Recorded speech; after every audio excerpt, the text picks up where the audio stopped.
Olá, povo de Deus. Deus esteja abençoando a cada um nesse dia e eu quero trazer para vocês uma palavra que é a continuação da palavra de domingo passado, sobre que tempo é esse, e hoje eu quero falar que é melhor prevenir do que remediar.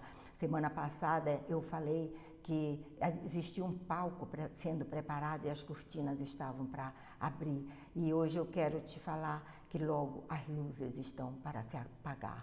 Em Amós 3:7, Deus disse que não faria nada sem antes avisar os seus servos. Então Deus avisou, Jesus avisou, mas muitos infelizmente ainda estão desapercebidos ou até desinteressados. Satanás, querido, tem como instinto, sempre teve destruir os planos de Deus, e ele destruiu a principal célula que Deus criou, que foi a família. Ele tocou na base da sociedade e a partir daí tudo começou a ruir. E hoje nós vemos o que? Uma inversão de valores, inversão de papéis. Nós vemos a família, o desequilíbrio familiar e desequilíbrio social. Lucas capítulo 12, verso 56, e Mateus 24, 32, 35, eu não vou ler, mas vocês anotem, leiam. Jesus, uma vez falando à multidão, ele disse, olha, vocês sabem conhecer os sinais dos céus e da terra. Quando tem uma nuvem preta, diz vem chuva. Quando tem um sol bonito, diz chegou o verão. Mas, entretanto, vocês não sabem conhecer os sinais do tempo, os sinais da época, e são esses sinais. E em Mateus, o Jesus com os discípulos, falando que ele voltaria, falando de coisas que estariam acontecendo na terra, e os discípulos aí perguntaram, mas qual o sinal mesmo da tua volta, Senhor? E ele disse, olhem para a figueira, quando vocês verem que seus ramos brotarem, e a figueira representa Israel, quando vocês verem que seus ramos brotarem, vocês sabem que está próximo o verão. Assim também, quando vocês verem todas essas coisas acontecendo, vocês saibam que eu estou às portas, eu estou chegando. Então, querido, a figueira brotou. Quando o povo de Israel, que estava disperso pelo mundo, voltou para a sua terra, então, nesse momento, a figueira brotou. E aconteceu o seguinte, que o Jesus continua ainda dizendo, esta geração não passará até que tudo isso aconteça. O que é que aconteceu?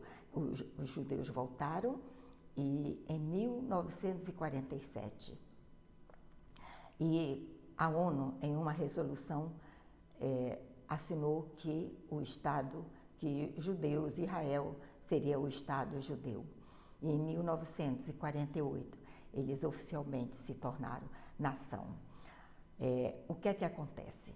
Nós vemos que esse é um período que começa muito profético para a volta de Jesus. O Salmo 90:10 diz o seguinte, que a geração de um homem, a vida de um homem, seria 70 a 80 anos.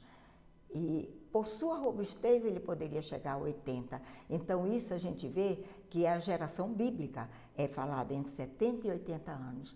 Então, querido, nós temos que nos basear no que a Bíblia diz. Vemos que hoje tem muitas pessoas que estão até vivendo 100 anos, até mais de 100 anos, mas o básico que biblicamente era falado era entre 70 e 80 anos, e ele ainda diz assim, o que passa disso é enfado e canseira. Então, o que é que acontece? Em 1947, foi a época que a figueira brotou, que Israel voltou para a sua terra. Então, 1947 mais 70 anos de uma geração, dá 2017. E vamos dizer que seja os 80 anos de uma geração. Então, 1947, que os judeus voltaram, com mais 80, dá 2027. Querido, este é um período que mostra que nós vamos ver muitas coisas acontecerem, inclusive a volta de Jesus para buscar a sua igreja. Agora vejam só,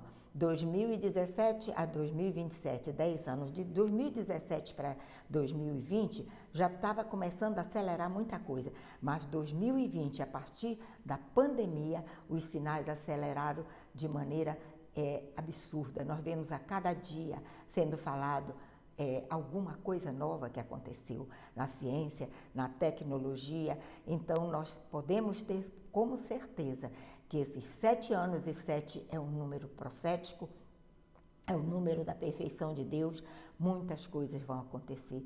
2020 a 2027.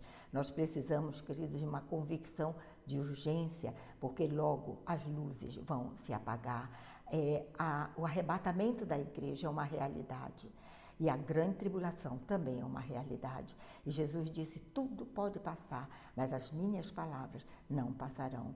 E Deus, pela sua bondade, alertou o povo, seus filhos, seu povo, em 2 períodos. Um, no Velho Testamento, ele deu revelações desse tempo a Daniel. E depois, no Novo Testamento, ele deu revelações desse tempo a João, no livro de Apocalipse.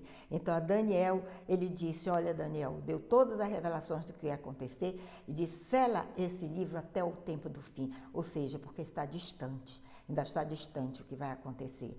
Nesse tempo, ele disse, muitos correrão de um lado para o outro e a ciência se multiplicará. E essa é a realidade que nós estamos vendo, a correria, a agitação do povo. A gente vai ao aeroporto rodoviário, a gente vai, sai, volta e entra, e viaja, e volta de novo, e vão para outro lugar e muda. E a gente vê o avanço da ciência, da tecnologia, nesses últimos anos de 2020 para até 2027, vão ser coisas que a gente não pode nem imaginar que vai acontecer. Mas também ele disse a Daniel, nesse tempo, muitos serão purificados, embranquecidos e provados. Então, querido, isso aí eu entendo como processo de santificação de Deus. E quando diz mais provado, sim, porque a provação, se nós estamos firmados em Deus, ela nos aproxima mais de Deus. Então, nós temos que ficar atentos. Jesus disse que nós temos que buscar a Deus e a santificação, sem a qual ninguém, se não buscarmos a paz e a santificação, ninguém verá a Deus. E continua ainda dizendo, os perversos, Daniel, vão continuar a fazer perversidade. E nenhum vai entender nada, mas os sábios entenderão. Então, os perversos eu entendo como aqueles que têm uma vida indiferente a Deus. Eles estão com o entendimento obscurecido, mas os sábios são aqueles que vão entender, aqueles que têm uma vida de comprometimento com Deus. E por isso eles têm clareza no seu entendimento. E ele deu uma promessa maravilhosa quando ele disse, os sábios resplandecerão como fulgor no firmamento, e os que a muitos ensinam a justiça como estrelas, quer dizer, brilhando, é como vão ficar os sábios sempre e eternamente com brilho. Nós às vezes queremos brilho aqui na terra, né? Mas nosso verdadeiro brilho é no céu. E ele continuou dizendo então para João, não seles a palavra dessa profecia, porque o tempo está próximo. Para Daniel ele disse, sela esse livro, porque o tempo está distante. Mas para João ele disse, não seles, porque o tempo está próximo. Isso foi há 2000 anos atrás. Acontece que para o Senhor, 1000 dias é como 1000 anos, e um ano é como 1000 dias, e 1000 dias é como um ano. Então, o tempo de Deus não é o nosso tempo. E aí ele continuou dizendo a João, olha, continue o injusto fazer injustiça, continue o imundo, o que é sujo nos seus pecados, continue a se sujar, continue a ser imundo, mas o justo continue na prática da justiça e o santo continue a santificar-se. Eu entendo isso como ele nos orientando, olha, vai chegar o tempo em que não tem mais nada para se fazer, não tem mais nada para mudar. O tempo é agora. Se você quiser fazer na última hora, você já não vai mais conseguir mudar esse tempo. Lembrem das virgens da última hora. Elas quiseram se preparar na última hora. Elas não conseguiram reverter a situação. Elas ficaram do lado de fora. As que se prepararam que estavam prontas para subir com o Senhor. Quando ele veio buscar a noiva. Então, como está o nosso entendimento? Está claro ou está obscuro? Nós temos que fazer essa pergunta para nós mesmos, querido. Como está a nossa leitura dos acontecimentos atuais, de tudo que a gente está ouvindo e vendo o que está acontecendo no mundo? Como está a nossa leitura disso? Como está o nosso entendimento? E eu quero concluir essa palavra, eu vou ler aqui para vocês, no livro de 1 João, é o capítulo 2 e o verso 18, e ele diz o seguinte: filhinhos, já é a última hora, e como ouviste que vem o anticristo, presta atenção no que João disse, também agora muitos anticristos já têm surgido, pelo que conhecemos que é a última hora. Sabe quem são esses anticristos que têm surgido? São essas pessoas que estão apoiando todos esses erros.